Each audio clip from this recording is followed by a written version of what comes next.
आज हम chapter number 1 चालू करेंगे, नंबर सिस्टम।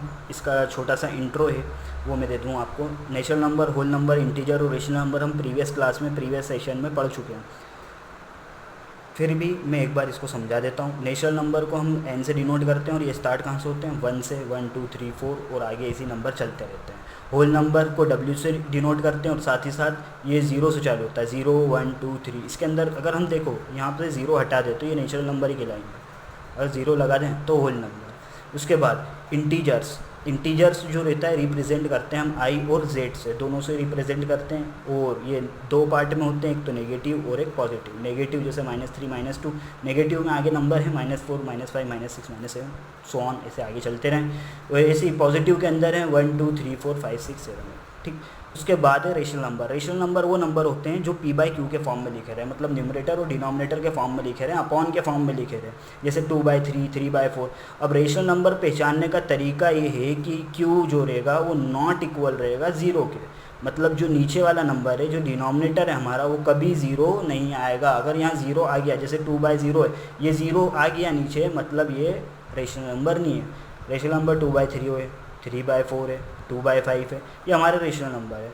इसी के साथ एक चार्ट मैंने सिंपली तौर पे बनाया है कि जल्दी समझ में आ जाए। ये पूरा फैमिली चार्ट है, रियल नंबर फैमिली चार्ट, ठीक। इसके अंदर रेशनल नंबर भी आ गए हैं, rational number, integers, negative number, whole number, zero, natural number. अब ये रेशनल नंबर, रियल नंबर की ज़ात बिरादरी के हैं, रेशनल नंबर और रेशनल नंबर। रेशनल नंबर तो हमने पढ़ चुके हैं, p/q के फॉर्म में रहते हैं, और q जो नीचे वाला नंबर है डिनोमिनेटर, वो कभी भी ज़ीरो के बराबर नहीं होगा। पर जो इर्रेशनल नंबर है वो रूट के फॉर्म में रहते हैं। अभी आप इतने ही समझ लीजिए कि ये रूट के फॉर्म में रहते हैं। रेशनल नंबर के आगे हम नीचे जाएँ तो ये इंटीजर्स में बटेगा। इंटीजर्स भी दो पार्ट में होते हैं, एक नेगेटिव एक पॉजिटिव। नेगेटिव नंबर और होल नंबर। नेगेटिव नंबर मतलब -1 -2 -3, और होल नंबर मतलब 0 1 2 3 4 5, ऐसे आ गया। होल नंबर भी दो पार्ट में बट गया है, यहाँ 0 है और यहाँ पे क्या है 1 2 3, ये नेचुरल नंबर है। I hope it's a clear. इसके बाद हम बात करेंगे एक प्रॉपर्टी है रेशनल नंबर की। Every rational number is either are terminating decimal or are repeating decimal. Repeating decimal और टर्मिनेटिंग डेसिमल क्या होता है ये मैं समझा रहा हूँ, पर इससे पहले रिपीटिंग डेसिमल को हम नॉन टर्मिनेटिंग डेसिमल भी कहते हैं। हमारी बुक में रिपीटिंग डेसिमल नहीं आया, ये तो एग्ज़ाम में आता है कन्फ्यूज़ करने के लिए। नॉन टर्मिनेटिंग वर्ड भी यूज़ होता है इसके अंदर, ठीक। दोनों यूज़ सही हैं। उसके बाद यहाँ पे दे रखा है एक एग्जांपल मैंने 3/5। 3/5 के इक्वल में है 0.5। अगर हम 5 का डिवाइड 3 से करेंगे तो हमारे पास 0.6 आंसर आएगा, मतलब 6 आंसर आ गया। इसके बाद 6 के बाद कोई सा लेटर नहीं आना है, क्या कोई सा डिजिट नहीं आना है, इसके बाद आंसर आगे नहीं बढ़ना है, तो ये टर्मिनेटिंग है। वैसे ही हम बात करें 6/7 की, तो यहाँ 0.857142, फिर वापस रिपीट हुआ है एक और बार 857142, और इसके ऊपर मैंने ये लाइन खींची, ये बार लगाया है। ये बार जो है ये बार बार नंबर आ रहा है, इस वजह से इसको बार कहा गया है। और ये रिपीटिंग हो रहा है, मतलब 857142 आ गए थे, फिर वापस 857, मतलब ये बार बार रिपीट होगा, इसलिए हम इसको रिपीटिंग या नॉन टर्मिनेटिंग टर्म कह देंगे या रेशनल नंबर कह देंगे। ये आपके लिए दो वर्क है, 9/11 और 5/8। आपको ये सॉल्व करके देना है, रिपीटिंग है कि नॉन रिपीटिंग है। कुछ आइडेंटिटी है जो लास्ट ईयर हमने पढ़ी थी एक्सपोनेंट चैप्टर के अंदर।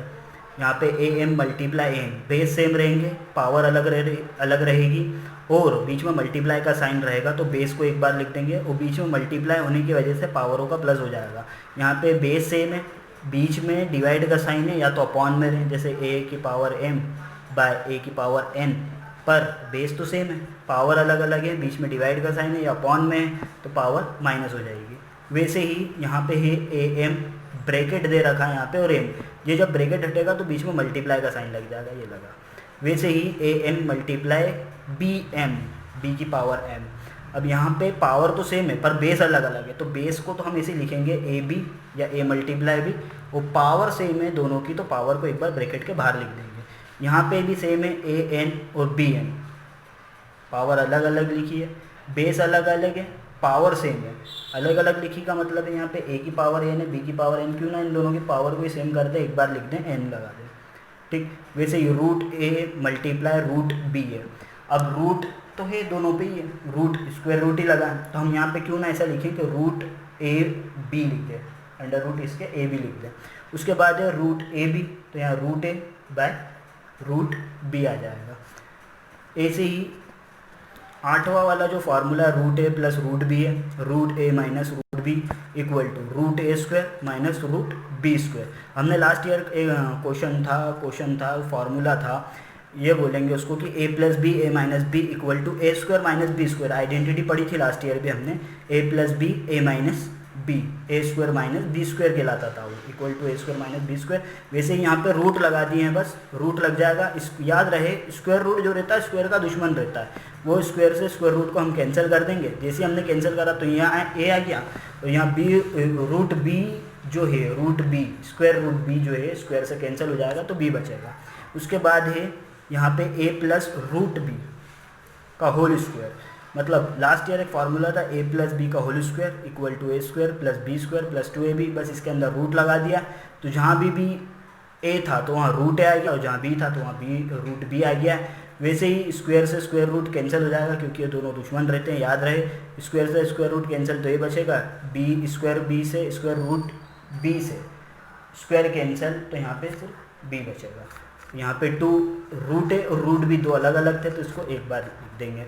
वैसे ही रेशनलाइजिंग करेंगे। रेशनलाइजिंग एक ऐसी प्रोसेस रहती है, क्वेश्चन है इसके हमारी बुक में 9th क्लास के अंदर। अगर एक एग्जांपल से समझाऊं तो जल्दी समझ में आ जाएगा। 1/√5 है, अब यहाँ 1/√5 हमने सॉल्यूशन में लिखा और मल्टीप्लाई बीच में लगा देंगे, और जो नीचे नंबर रहेगा वही ऊपर लिख देंगे। जैसे √5 है तो √5 और नीचे भी √5 2 बार लिखा आएगा। इसका रूल हर बार ऐसे होगा। जैसे कि अगर मान लो नंबर है 1/√6 + 1, अब √6 + 1 है तो ये ऊपर जाएगा, लिखाएगा वापस, मल्टीप्लाई भी लिखाएगा और ये नंबर भी लिखाएगा, पर इस बार साइन चेंज हो जाएगा, अपोजिट साइन। प्लस का है तो माइनस साइन हो जाएगा। वैसे ही 1/√6 - 1, अगर माइनस का साइन है तो वो ऊपर जाएगा, प्लस का हो जाएगा, और फिर वही डिनोमिनेटर में भी लिखा जाएगा, न्यूमरेटर में भी और डिनोमिनेटर में, और मल्टीप्लाई हो जाएगा। आई होप इट्स क्लियर।